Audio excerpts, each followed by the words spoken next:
whoever takes advantage of feminine energy in a very mishandled way becomes cursed, you know, sometimes. And what is feminine energy? Feminine energy, it's very deep. Now feminine energy is corrupt. So most of spirituality is controlled by men. But controlled what? What do they control? They control women. They still use women. An evolved man understands that a woman in his life is a blessing, and he treats her well, and she blesses him, and she becomes like his goddess of fortune and or we have to have women. They don't need to be on a arena of politics or action. A female presence is always passive, but they are blessing because women are supposed to be connected with higher realms and spread this wisdom and blessing to their men, so that men organize the projected reality in a proper way. A woman doesn't need to be run around with a gun or even on the Wall Street or something. I don't think so. A woman can sit there and enjoy her life, being connected to the nature, to whatever, but behind the scenes, she's blessing her man who can be active and go there and do things. And maybe there are some women who want to do this as well, but then they have to be very clear about that if they do what men do, they might not have a happy family life, you know? And it's not a coincidence that for thousands of years, women were protecting the fire, protecting the family, sitting in their dwellings, and men were going hunting. Because you cannot measure up the strength of a man with the female, but the female wisdom is very important, and spiritual progress is driven by females. And that's why when the conquest started in ancient times, the currency were women and wombs. How many wombs will be inseminated by the conquering power? Because the more wombs, that's why Muslim religion, for example, started covering their currency so that nobody wants to capture it. It's invisible. Or they started hiding women in their, tents or somewhere where, they can be protected. So they would go to the battlefield, but they would protect their treasure. And then it got all perverted. But women, in reality, they always are strength and power because they are the generators of that creative spiritual energy. And they're supposed to be there behind the scenes, empowering their men, empowering their, husbands and sons and everyone in the society. If women are dumb, if women are too preoccupied with their appearance, if women are too insecure, they will promote narcissism in the society. They will promote selfishness. They'll promote, like this malicious type of competition between men for lust, for, instead of really directing males' mind into kind of creating a more noble, harmonious, beneficial for the society environment. So there is absolute immoralities going on because of women. Because women are not intelligent anymore. And this intelligence has nothing to do with how many universities or degrees you've got or how many books you read. It's about your benevolence. If you do not know how to be kind, authentic, and benevolent and connected to the highest self, you can give nothing to that man or to your society. You can bring nothing to the table. And the woman does not bring money to the table. They can, but the woman's purpose, the female's purpose, is blessing her family, her man, her children, is arranging that beautiful harmony in the house, in the home, cultivating that positive environment where the man comes and he feels, nurtured and at peace in the house. That's what it's supposed to be. And it has to do nothing with any religion, because religion is control of some sort. Through ideology, and ideology is that demonic power that we all want to shun away from. But the reality is that we have to completely change how we look at women and what women and men are. But then people would say, now, but women have to be extremely independent. I just given this in this transmission to one lady also, that in 1940s, Uranus came into the same position of Taurus, and then the Second World War started. The Second World War was complete reset. reset of energy, reset of understanding of what the female and male roles are supposed to be, because females or women started being pushed into completely different mode, and then this whole thing unfolded, and we are now the result of this corruption. And so now when Uranus again is going to Taurus, it's but the Rahu and Ketu are in the opposite direction, or kind of in the opposite position. It gives us a chance to correct the past, and to really correct the path of the female, because it is the females who drive the spiritual evolution, not male. They're supposed to drive it from behind the scenes. They're not supposed to be, on the stage or too much like drawing attention. They're supposed to be there as a driving force of benevolence, of kindness, of generosity, of this motherliness that is the spiritual blessing. And because of that energy, men will be at peace. So when they make decisions, they will not make decisions out of anxiety, out of fear, out of desire to control, out of ambition, but out of peace. That is nice. It's not that I want to be noticed in the society for what I do, but I want to create a greater society for my people, rather than only create a moment of self-validation, or being like seen as some kind of a powerful man just for me, myself, and I. So the benevolent woman will heal self-centeredness and selfishness of men. Then the respect will come between men and women. Respect means that this is equal give and take, because when you have equal give and take, there is no more power struggle. There is no more I am strong and look at my muscle, or there's nothing. You can't compare the male strength and the female strength, because it is about spiritual strength versus physical strength, and in combination, in perfect balance, that which will restore higher levels of existence, because everyone now wants to ascend into some golden era, but it's impossible without understanding these very basic principles, that it is women that have to start awakening, not the yogic techniques or some kind of meditative techniques that you have to perform to just feel good about yourself. It's about how your own being benefits the rest of your society, even if it's a village or even if it's a little community. How do you contribute? But no one thinks like that, because even on a spiritual path, you see this in New Age community or in religious communities. People are only after themselves. Oh, I know more techniques than you. It's all selfishness driven by ego. Like, oh, I know this, I have met this guru or this teacher, or I've gotten this and I keep it to myself. The people lost this understanding that we are the collective force, that we're collective being. And when you are ascending truly, not just on the paper because you have a certificate or because you practice a technique, you actually start opening up to bringing just that presence and benevolence of yourself to others, selflessly, unconditionally. You can be around people, they might not know even who you are, what you are, but they will feel that presence. That's the point. And so nowadays, you see that most of the people who are driving this sort of a industry of spirituality, because again, it's industry. Why it's industry? Because it's not natural spirituality.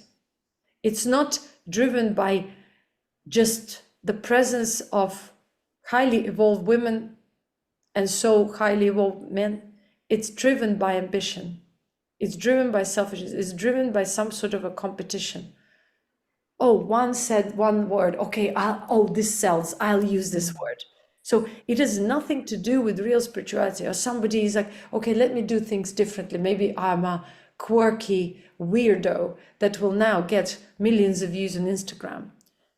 But there is nothing spiritual about it, because spirituality is just your benevolence and your presence in silence. Whatever you say or don't say, that's just one aspect of reality. Whatever you do or don't do, one aspect of reality, who you are, what's the presence, how it emanates and benefits whatever the surrounding. whether you're by yourself or whether you're surrounded by people. You don't need to yell and put tags. I am a spiritual leader. I am a guru. I am this, I'm that. I've helped this many people. It doesn't matter. You're not helping anyone. You are just like antenna emanating a particular frequency that impacts people either in a toxic way or in a benevolent way. And the more we have these benevolent souls that hold this clarity, that are humble in this essence, but yet are powerful in that emanation, the more we are able to transform the society even without trying. Because it is the ego that is trying. The presence is not trying. It's like if you're colored red, you're just colored red and that's it. All you will be is colored red. If you are rainbow, you are going to be rainbow anywhere you go. Wow. And I think that this is the most important spiritual principle, that our soul, through the spiritual ascension, our soul is just transpiring more and more. We are allowing our soul, that higher being of, and still through the individual prism, but that individual prism is polishing and becoming like clear glass. It's just emanating that which you are. And you can't do anything about it. People can say this or that, but you will always remain that. If you're rainbow, you will always be rainbow. If you're sunshine, you will always be sunshine. Whether you are under the cloud or not, nobody can change your nature. It's not about how many words you say. I can't even understand how people can believe in this sort of verbal spirituality. If there's nothing standing behind the word, what is that? We all know all these words. We all know that be kind, but can you really be kind when someone hurts you? No, you can't be kind unless you are kind anyways, and that's already the primary quality. It's not the attempt. Can you be moral? You may try by force, but if you're not moral at the core, sooner or later your immoral nature or the nature of maliciousness will come forth, transpire. So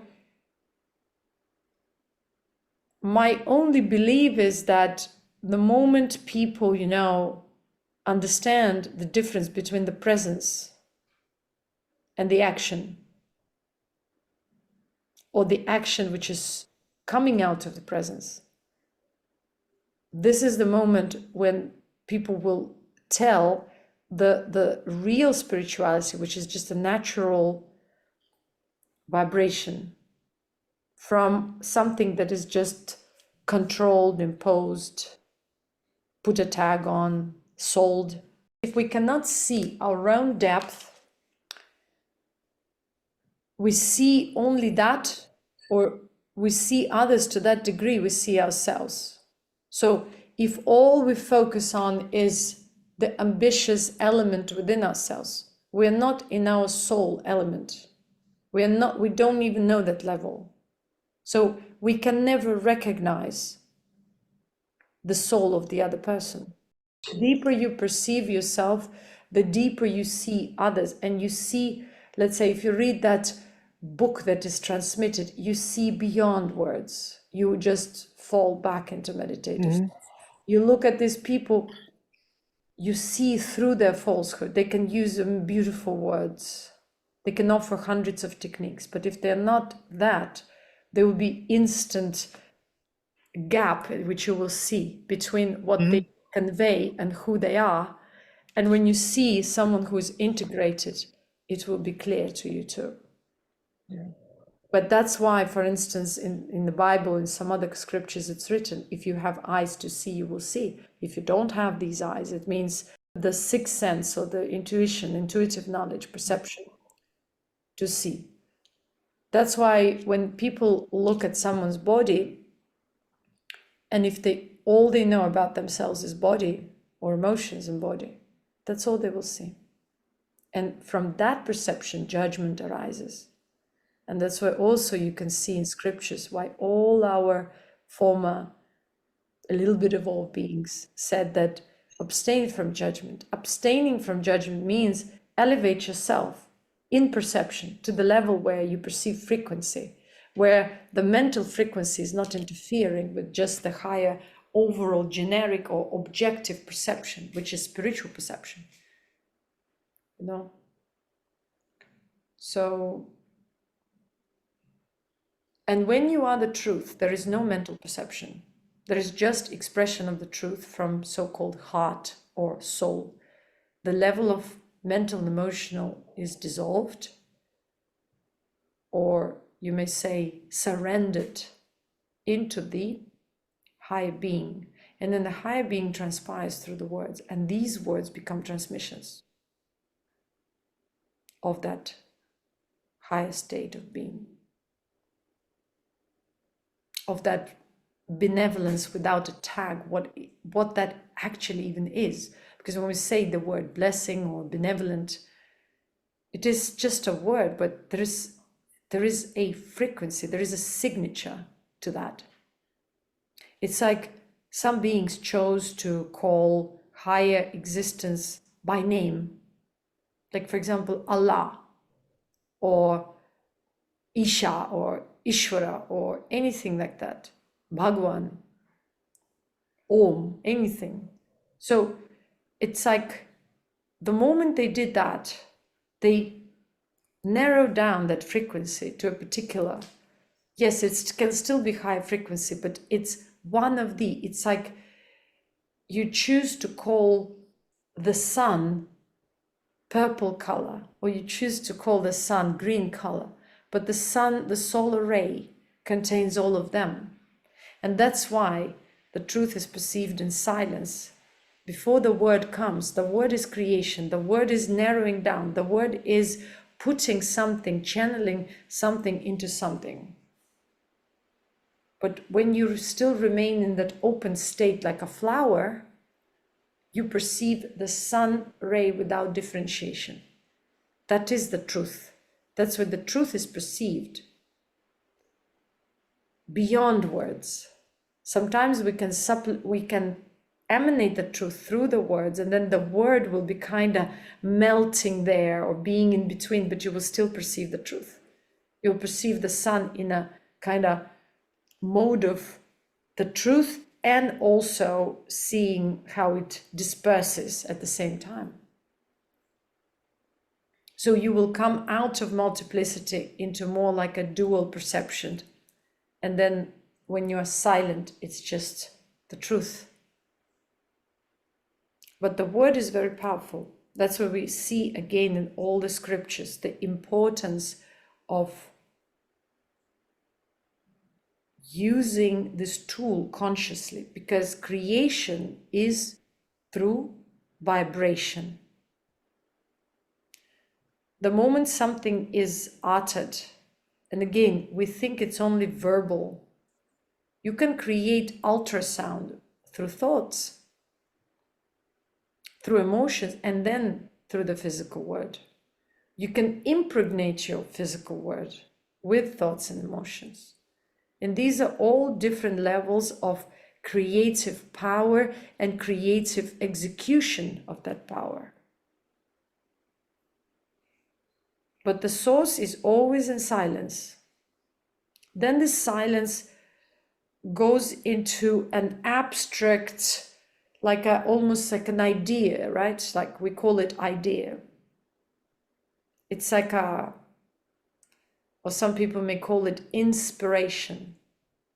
And then we go into more religious or other aspects where you may call it a goddess of inspiration.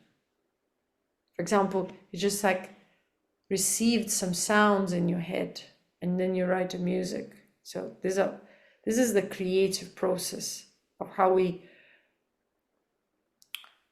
manifest from sort of nothing, which means the completely invisible frequency level, invisible for this physical reality, into this physical reality.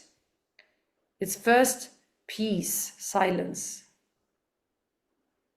and then it comes into an idea, and then it goes dispersed into something inspires you, and you have an emotion, and you have this now options how you are going to actually manifest it in the physical reality. This is where you use your mental and emotional levels. But all of these are tools of creation.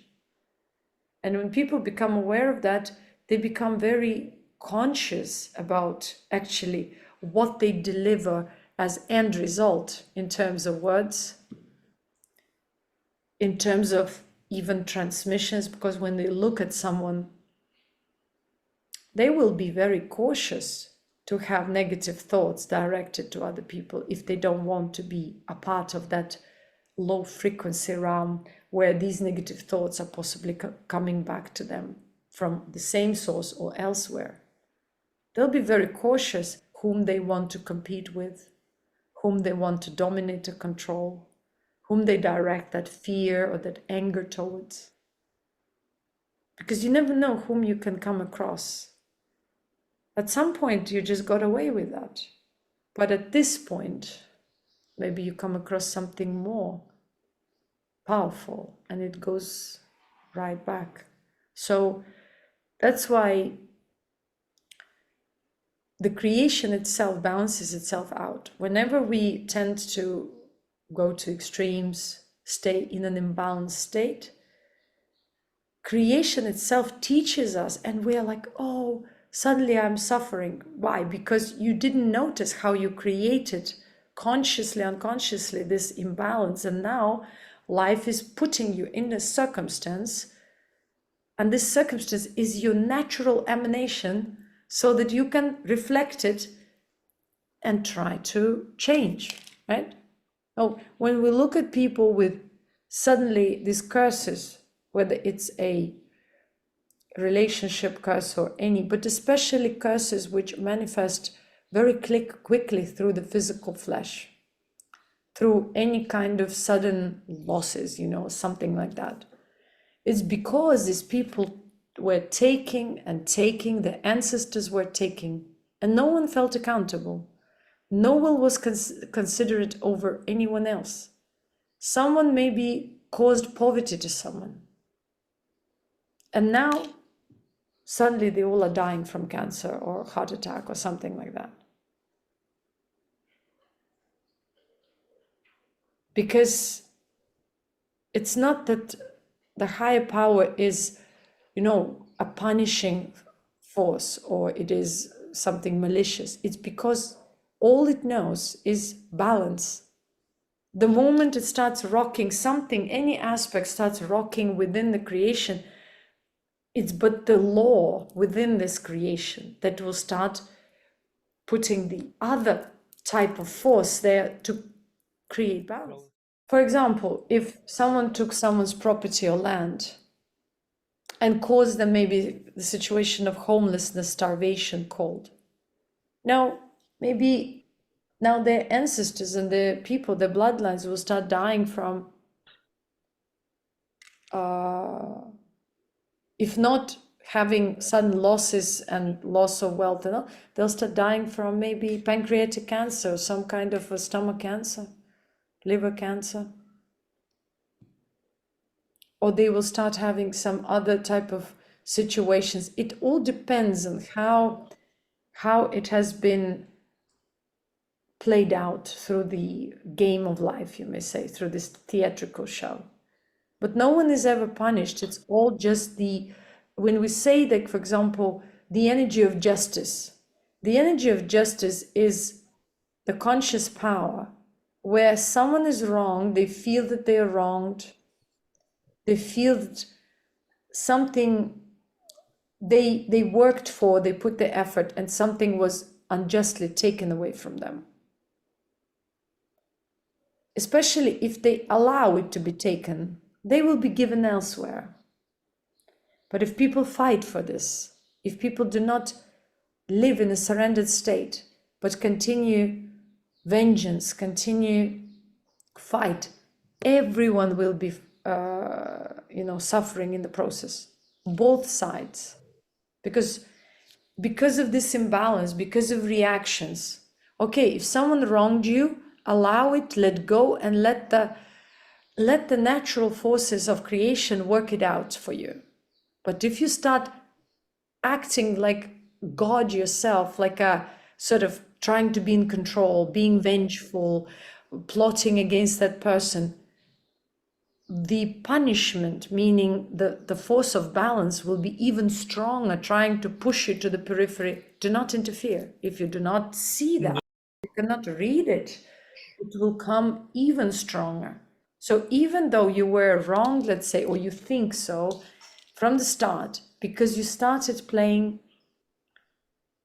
trying to be in control yourself, started being driven by vengeful or rebellious kind of thoughts, by desire to strike back, you do not allow creation, and now you start messing up with creation too, because you are a representation of that imbalance, and so it will start playing out in both sides. And that's how the entire population, the entire community of human beings got tangled through vengeance. That's why we kept on being in the cycle of war, vengeance, and fear and control, and again vengeance, and it's a perpetual cycle. Now, even you see people who are speaking about spirituality, but if anything concerns them personally, they will strike again. They will not remember about this. Allow balance to be restored. And for example, if someone slaps your left cheek, it's already imbalanced, because now it's better that they slap also the right one. So both receive. It shows that there has to be balance. But in both cases, you allow things to happen because your soul had a journey before this time, and it will have journey after this time. And you don't know why a certain circumstance, situation, or certain people come into your life. So when you live in a surrendered state, and nowadays I see a lot of people use this sort of like a mantra, let them. I've seen in YouTube, it's so promoted. Let them means you live in a surrendered state. You allow creation to play its own, not its own, but to kind of unfold the way it should, because you are just a speck in this creation. And we can all speak about it. But in reality, it all comes down to when we are triggered. If you're not triggered, it's not your time to receive anything. If you're triggered, it's the time to work on your weaknesses and to neutralize them. Or if you feel like you're in a very strong position, surrender that strength so that it becomes more equanimous. Because if you're too strong, you'll be weakened. If you're too weak, you will be strengthened. And this is the wisdom. This is what Siddha teaching is all about. How can we restore balance and stay there? And if we cannot, we will be like that, pendulum, constantly going into the extremes. And the more we go into extremes, the stronger is this force which makes us crazy. Because extremes is this sort of a feeling, I cannot just handle this life, because I'm either low or I'm high, or I'm low or I'm high. And it applies to all the levels. It's the same with equal give and take. If life gave you a lot, share. If life didn't give you, preserve. It's like this.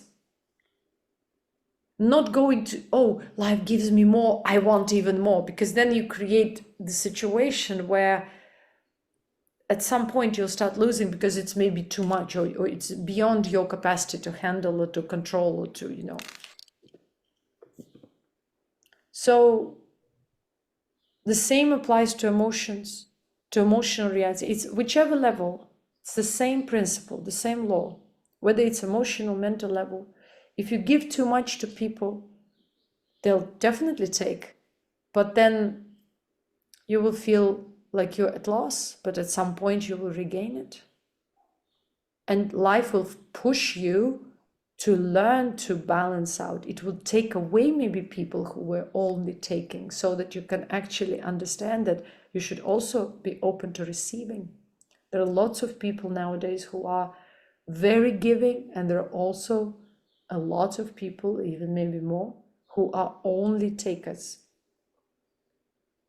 And if they take emotionally, they lose financially.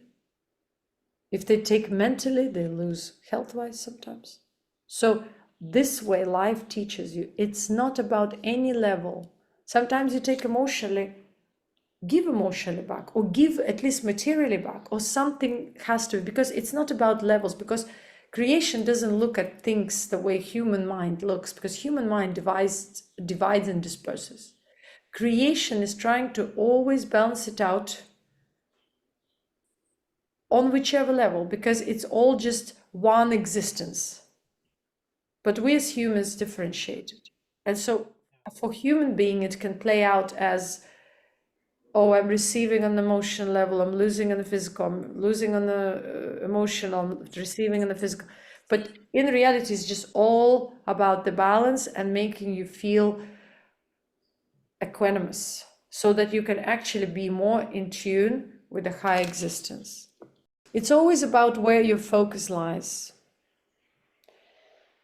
I give this example so many times. When people worship, for example, if you look at, let's say, Hinduism, there is a saying, if you worship Lakshmi, which is the force of wealth generation, force of, some kind of riches or being abundant, if you just chase that power, want to capture it, it will be further and further away. But when you worship the power of inspiration, the power of benevolence and kindness, the power of, just the kind of vision, the higher vision, the goddess, instead of worshiping the goddess Lakshmi, you worship and chase goddess Saraswati. Lakshmi becomes jealous, meaning, of course, it's just a play of words, but Lakshmi also wants to be acknowledged. So it starts chasing, because, hey, look at me, and starts blessing you because you are a visionary. This metaphor or metaphoric representation means that you follow your soul, you follow that realm of ideas, creativity, vision.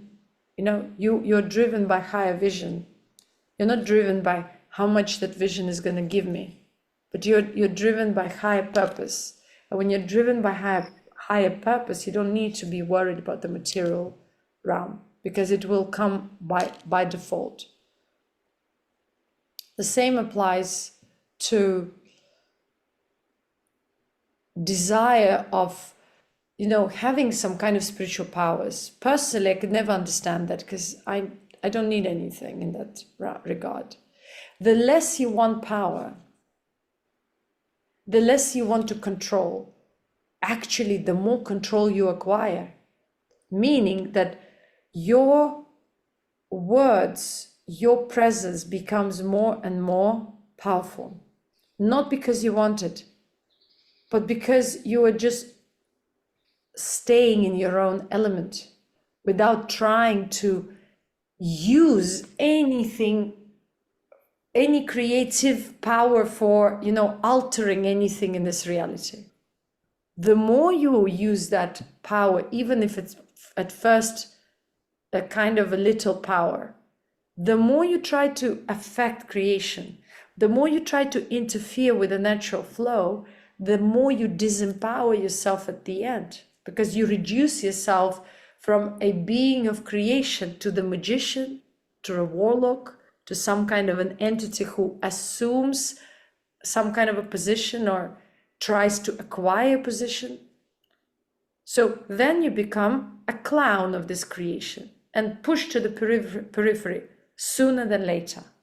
So the less we desire to actually mess up with creation, the more we surrender into that, like you would surrender in the lap of the mother. That's the whole, again, metaphor narrative of being guided by the benevolence of creation, which is the core teaching of Siddha teachings, all Siddha teachings, Taoist teachings, whatever teachings, don't even need to be labeled, but, Yeah.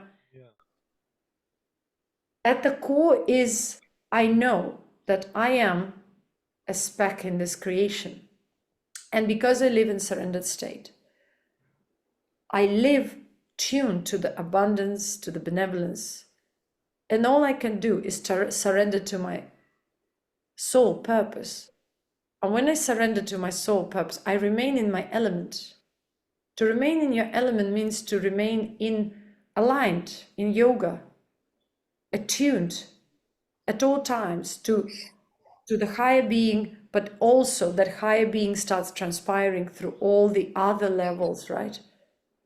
And that's how you become more powerful without trying to be powerful, more abundant without trying to be abundant, more creative, at least in potentiality. You have that seed. And you hold on to that seed very cautiously without trying to throw it away or demonstrate it. The more we demonstrate some little powers here and there, the more we lose. Because actually we prove our spiritual blindness. Because someone comes to you and they want healing. If you are spiritually blind, you will easily offer them a little bit, but then maybe you yourself get hurt, or your family bloodlines get hurt. But when you see that this person is in a spiritual prison, they had done something before, so their current situation is a consequence. You don't interfere. You only interfere when you see that your purpose is to just give them the last push, because it's their time to break that curse. It's their time to be free. So you are just an instrument. Where you are the instrument of creation, creation flows abundantly through you, and that power is benevolent, and not only benevolent, but also wise. And so it can't be wasted. It can't be damaging or damaged. So this is the most important thing. But when we go into, I want siddhis, I want, to hurt someone, or I want to heal someone, or I want to, play God by, restoring something. If you are wise, you will see certain things can be a little bit pushed because it's the right time. So in a way, you become so tuned to creation, and thus what? The power of time.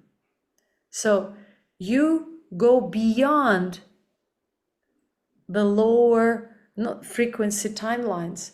That's why you can see that something is due and something is not yet, and something is taking time or going to take time, and it's right. So you become like an instrument, and I think that this is the definition of wise people, truly naturally spiritual people, who embrace time beyond the lower timelines, and they can see that everything on the lower timelines is correct, and that yet they are multidimensional, so they can perceive the force of time as the natural force of within creation that operates and sets all the lower frequency timelines and spaces into a right balance, and nothing needs to be changed. But if they see from the higher standpoint that something just needs a little push, they will maybe operate as an instrument rather than say, oh, it's all about me. You see? So if everyone operated like that, we would be living in a different society, in the wiser society, in a more benevolent society, in the society that is tuned to creative power and that refuses to abuse that creative power. Because at the moment, everyone who is a little bit like in touch with some entities or something within creation assumes a position of some great being, or they are some masters, or they are some gurus and teachers, when in reality, all they do is play the role of the force of ignorance within creation, which is predominant still in this yuga, in this particular time, or on this low frequency timelines. They all are the forces of ignorance that support all these other souls that remain in that pool of ignorance. And when these other souls who are trying to ascend from the pool of ignorance embrace higher perception, higher vision, they start seeing all these lower timelines as well for what they are. And they start ascending into what? Into natural state, not in the state of power, not in the state of, okay, I'm going to have this tag, or I'm going to be called another guru, I'm going to be, famous or full of abundance. No, I am ascending, taking a leap of faith into something I cannot explain. That level of spirituality that doesn't need tags, words, or some kind of definition. But it is certain because it aligns with my soul. My soul recognizes that light, that frequency, that higher being, which doesn't need to be boxed by any human context, any human definitions, or former, spiritual, concepts or religions or forms of spiritual control. That's how you evolve. You see, the power of humility, when we surrender, it's like we become an empty vessel. And this empty vessel is filled then with such a power that we never wanted. All we did was opened up and surrendered. And this is the paradox, because it's beyond any logic, any human understanding or definition. You humble down and you become filled in. But the more you execute power and control on the human level, the less you will be filled in. And that's the definition of spirituality, intelligence, and, I would say the way to see spiritual evolution, that you become, or the level of healing, meaning healing means that you become more balanced because of becoming flexible, because of becoming humble. That's why humility is a sign of high intelligence.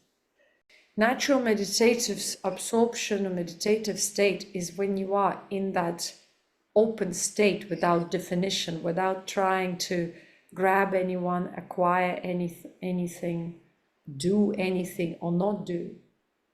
It's a kind of a state in between where you're neither closed nor open, but you are just there. And when you're just there, you become that holy grail. And you get filled in, and you get nurtured, and you feel that abundance without even trying to define it. Because abundance is not just material. The state of abundance is that meditative absorption, equanimity, bliss. The longer you stay in there, the more you integrate it into your being, into your action, into your speech, the more you operate from there, the more you are able to actually create the material abundance too, or the abundance of like-minded connections, the connections that will be nurturing and that reflect your own state of fulfilling for you and others. Because you are, abundance means the ability to be in that giving and also receiving at the same time energy. The ability to be equal give and take. You are within the creation, and you are also at the same time a vessel of creation. It's like there is air in our lungs, but there is also air outside of us, and we are part of the environment.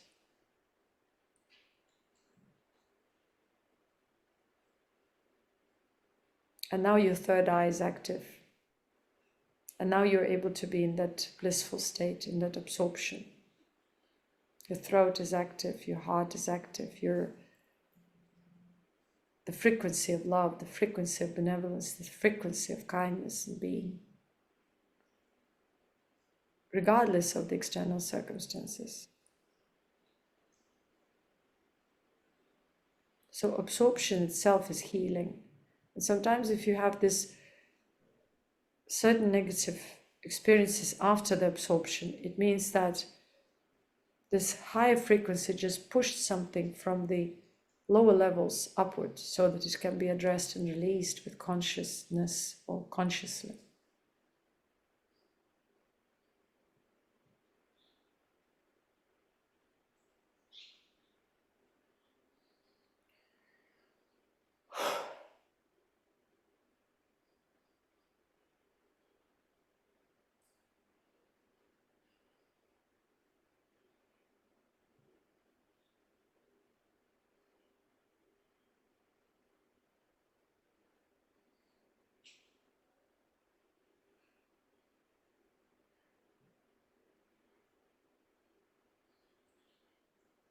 We don't have instruments to measure higher frequency, lower frequency, but our soul recognizes it if it's the time for it, if it's able to access that particular space and time continuum or timeline to recognize its frequency, or if that frequency is there already from the start.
The deeper we are aligned with creation, the more we access the power of miracles, because the power of miracles lies in our alignment with the creation. The more we are in surrendered state, the more miracles, which means benevolence of creation, is coming upon us, upon our lives, upon our bloodlines, upon people who are connected with us, because His benevolence is flowing through our heart, through our solar plexus, through our sacred center, and making us rooted in this energy, balancing our masculinity, femininity, keeping our heart open and wise, because wisdom, spiritual intelligence, and compassion have to be integrated within, so that we can see where to give and where to receive.